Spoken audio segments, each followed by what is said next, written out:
On July 11, 1963, Alabama Governor George Wallace stood in the doorway of Foster Auditorium at the University of Alabama, attempting to block the enrollment of 3 black students to the college. It was part of his inauguration promise to stop the desegregation of Alabama schools. But what Wallace didn't know while he was throwing his little hissy fit was that another Alabama public university had already desegregated literally earlier that morning by accident.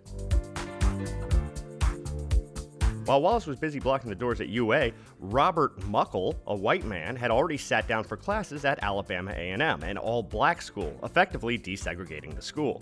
So why have you never heard of him? Probably because he did it, for the most part, by accident. Robert Muckle was a 29-year-old science teacher from Utica, Nebraska. Muckle felt he was a little weak in chemistry and wanted to take a summer continued learning program. So he went through the National Science Foundation, who was offering summer sessions at a variety of different colleges. He applied to attend the summer session at Alabama A&M, completely unaware that the school was still a segregated black school. Not that Nebraska was some post-racial paradise in the 60s, but Brown v. Board of Education had made desegregation the law of the land a full 9 years prior, so it probably didn't occur to him that segregation was an issue when he applied.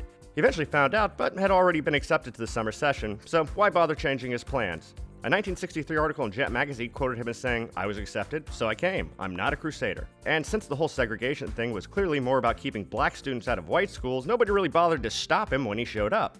His classes officially started on June 11, 1963, the same day as Wallace's stand in the school doors. Of course, George Wallace's whole routine was ultimately futile, and the black students were allowed to register at UA, meaning the whole affair was just a useless temper tantrum. But it's funnier to know that it was pointless before it even started. I'm Jonathan Sobolewski for Reckon. If you like these videos and like what we're doing on Reckon, you can help us out by following us on Reckon by AL.com on Facebook and Twitter. Thanks for watching.